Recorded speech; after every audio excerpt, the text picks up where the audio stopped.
Hello everyone, কেমন আছেন? আমি ভালো আছি। আজকে আপনাদের সঙ্গে শেয়ার করছি তেল চচ্চড়ি। এদিকে কড়াই আমি মাথাটা ভেজে নিয়েছি, সেটা আর আজকে দেখাইনি। দেখুন, দুটো মতন মাথা আছে কাতলা মাছের। আর এদিকে একটু তেল, যেটা মাছ ভাজার তেল আছে, ওতে আমি গরম হয়ে গেছে তেলটা, আমি পেঁয়াজ একদম কুচি করে রেখেছি, সেটা ভেজে নেব। একটা ছোট আলু দেবো, একটু পেঁপে, এই কুমড়ো দেবো ভাবছিলাম, তারপরে মনে হচ্ছে না, কুমড়ো দিলে কেমন খেতে হবে বুঝতে পারছি না।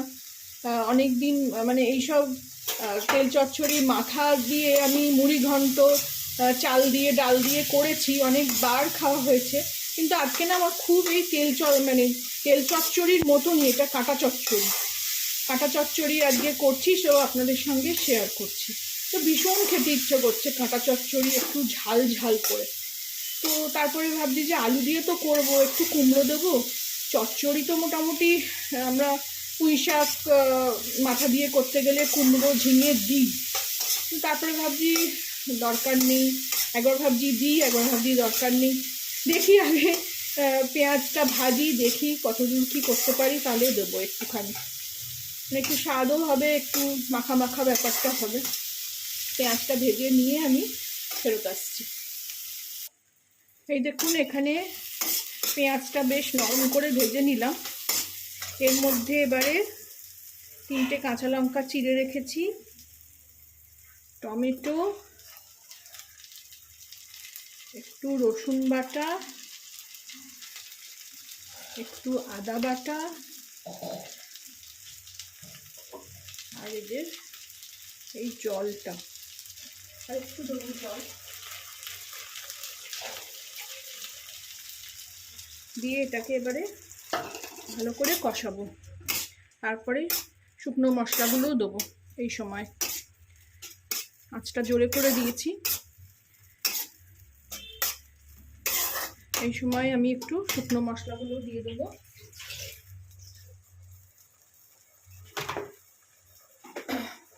হলুদ গুঁড়ো,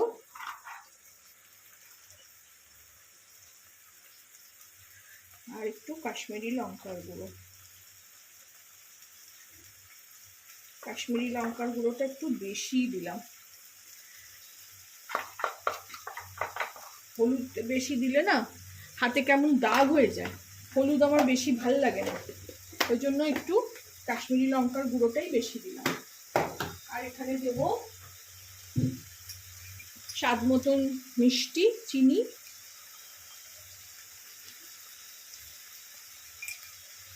আর সামান্য একটু নুন দেব।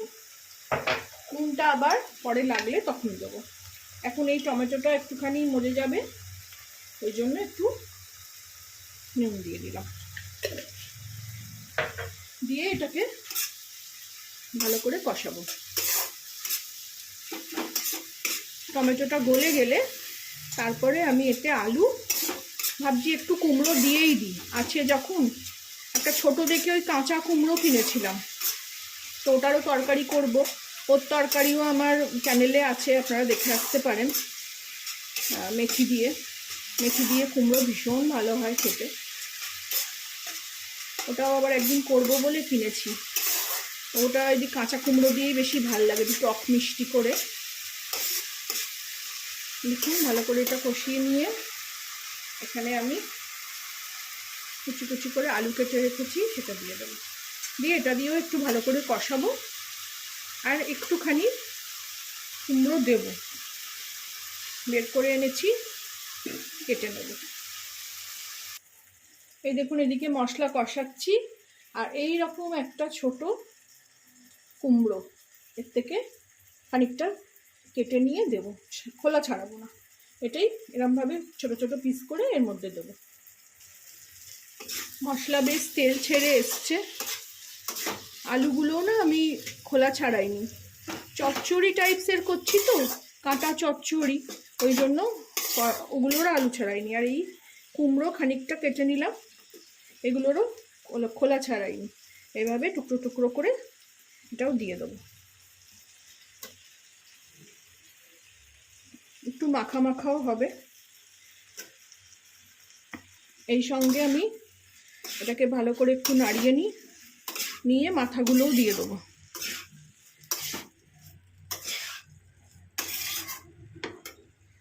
মাথাগুলো একটু ভেঙে নিই।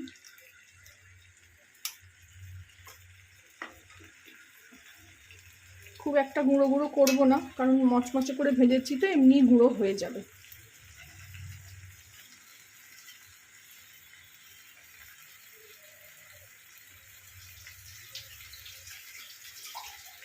যে পাত্রটায় রেখেছিলাম সেটা থেকে একটু দিয়ে জল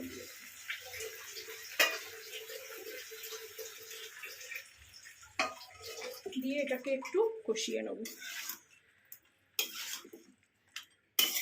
এটাকে কষিয়ে নিয়ে এবার ঢাকা দিয়ে দেবো। এটা কম আছে, আস্তে আস্তে করে হবে। তারপরে এতে গরম মশলা, ধনেপাতা সব দেবো, একটু জিরে গুঁড়োও দেবো, দিয়ে এবার এটাকে ঢাকা দিয়ে দেবো।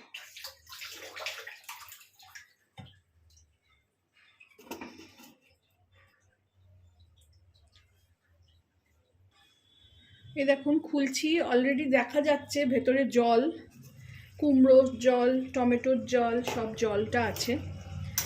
ভালো করে নাড়িয়ে দেবো আবার। দেখুন কাঁটা অলরেডি ভেঙে যাচ্ছে। কুমড়ো এখনো সেদ্ধ হয়নি, কাঁচা গন্ধও ছাড়ছে এর মশলার, রসুন টসুনের। আসলে আমি ওই জোরে গ্যাস দিয়ে রান্না করতে ভালোবাসি না, করিও না, তাতে রান্নার গুণাগুণও চলে যায়। আর অনেকেই করেন যে জোরে গ্যাস দিয়ে রান্না করে নিলেন আর এক গাদা জল ঢেলে দিলেন, আমার একদম পছন্দ না। আমি এই রকম কষিয়ে কষিয়ে, কুমড়োটা মানে ভাঙলে ভেঙে যাচ্ছে কিন্তু আরেকটু হবে। আবার এখানে আমি ঢাকা দিয়ে দেবো।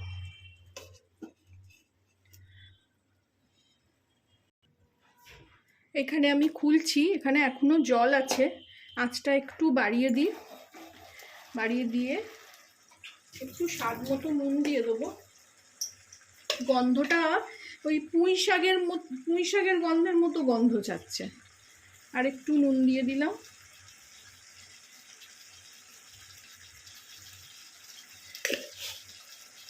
এখানে আমি একটু ঘরে যেমন গুঁড়িয়ে রাখি জিরে ভেজে নিয়ে একটু দিয়ে দিলাম, টেস্টটা ভালো হবে। আর ঘরেরই গরম মশলা, ছোট এলাচ, দারচিনি আর লবঙ্গ। না বাইরের ওই গরম মশলা যেন খেতেই পারি না। ওই সয়াবিন করেছিলাম বাইরের গরম মশলা দিয়ে, ওই গরম মশলা একটা কেমন গন্ধ, আমার যেন পছন্দই হয় না। কি সুন্দর কালারটা এসছে দেখুন, আশা করি খেতেও ভালো হবে। এর মধ্যে একটু এই ধনেপাতার ডান্ডির দিকটা আগে দিয়ে দিলাম, আর লাস্টে যখন নামাবো তখন ওই ধনেপাতাটা দেব।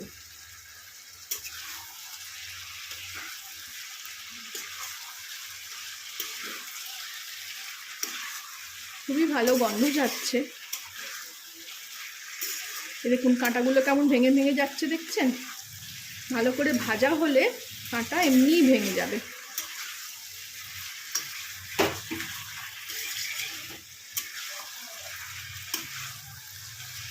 কুমড়োগুলো মোটামুটি সেদ্ধ হয়ে গেছে, আর একটু হবে, জল যা আছে। আমি এখানে একটু এই নাড়িয়ে দিয়ে আবার ঢাকা দিয়ে দেবো, আর লাস্টে একদম ধনেপাতা দেবো, আঁচটাও কমিয়ে দেবো।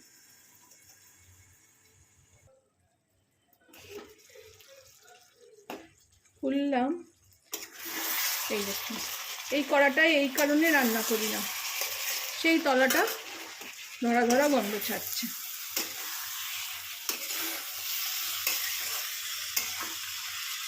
রেডি হয়ে গেছে। জলটা শুকোনোর জন্যই আবার ঢাকা দিয়ে গেছিলাম।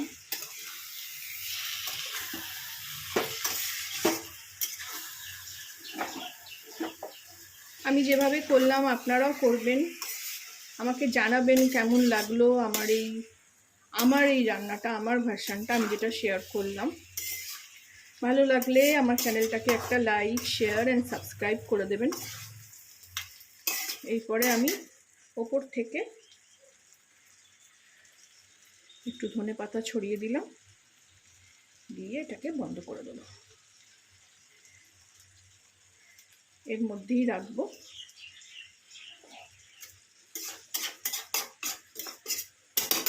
এটাকে ঢাকা দিয়ে দেবো।